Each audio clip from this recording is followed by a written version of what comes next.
ایک رات میرے بابا نے وارث ماموں کو گھر بلایا اور ان سے کہا کہ ہم چاند کی شادی کرنا چاہتے ہیں, آپ اس سے پوچھ دیں کہ اگر کسی کو پسند کرتے ہو تو ہم اس کی شادی اس سے کر دیں, ہم جو ہے نا وہ اس کی مرضی کے خلاف نہیں جائیں گے. تو میں نے ان سے کہا کہ آپ ایسا نہیں کر پائیں گے. انہوں نے کہا کہ نہیں, ہم کر سکتے ہیں.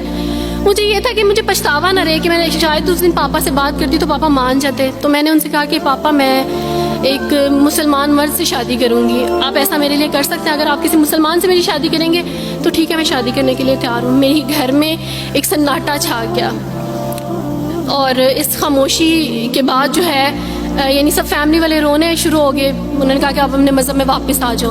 لیکن یہ ہے کہ میں دین اسلام قبول کر چکی تھی.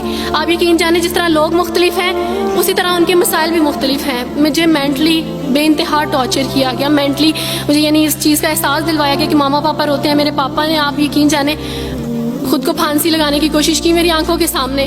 میری ماما نے خود پہ پیٹرول ڈال دیا اور خود کو جلانے کی کوشش کی میری آنکھوں کے سامنے. اور میں اپنے روم میں بیٹھی یہ کہتی تھی کہ اللہ اگر میں حق پہ ہوں نا تو میری فیملی کو کچھ نہیں ہونا چاہیے. پھر بہرحال مجھے میری فیملی سے نکال دیا گیا یہ اس ڈر سے کہ میری وجہ سے دوسرے بہن بھائی بھی اس راہ پہ نہ چلے جائیں. اور وارث ماموں کو بلا کے مجھے گھر بھیج دیا گیا, ان کے گھر بھیج دیا گیا. جب میں گھر سے آ رہی تھی تو وارث ماموں نے کہا کہ بیٹی اگر آپ کا کوئی سامان ہے تو آپ لے لیں. تو میں نے ان سے کہا کہ اس گھر سے صرف ایک ہی چیز میرے ساتھ جا رہی ہے اور وہ ہے میرا نام جو ماما پاپا نے مجھے دیا تھا. میں چاند رات پہ پیدا ہوئی تھی اس لیے انہوں نے میرا نام چندہ رکھا تھا. بس وہ نام لے کے آئی. آپ یقین کریں ہمیں کہا جاتا ہے جبرن اسلام قبول کیا جاتا ہے. اسلام قبول کرنے کے بعد وہ جبر کیا جاتا ہے کہ آپ سوچ بھی نہیں سکتے. آپ کو اپنے ماں باپ سے ہی ملنے نہیں دیا جاتا, آپ کو اپنے ہی چھوٹے بہن بھائیوں کے پاس نہیں جانے دیا جاتا. آپ ہاسپٹل میں تھی ڈیلیوری کے ٹائم. آپ یقین جانے میرے پاس کوئی بھی نہیں تھا جو مجھے بیڈ سے اٹھا کے بٹھا سکتا.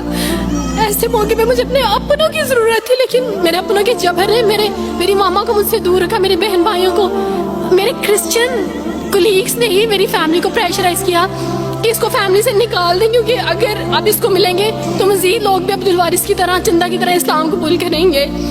میں نا ہاسپٹل میں لوگوں سے کہتی تھی کہ مجھے بیڈ سے اٹھا کے بٹھا دیں, سیزیرین کے بعد میں اٹھ نہیں سکتی, میرا بیبی رو رہا ہے, کوئی مجھے بیبی پکڑا سکتا ہے. آئیڈیا ہی نہیں تھا ہاسپٹل میں کیا کیا لے کے جاتے ہیں. میرے پاس ایک ایسا دوپٹہ نہیں تھا جو میں چینج کر سکتی. ایسے موقعوں پہ آپ یقین جانے آزمائش اور جبر اسلام قبول کرنے کے بعد ملتا ہے.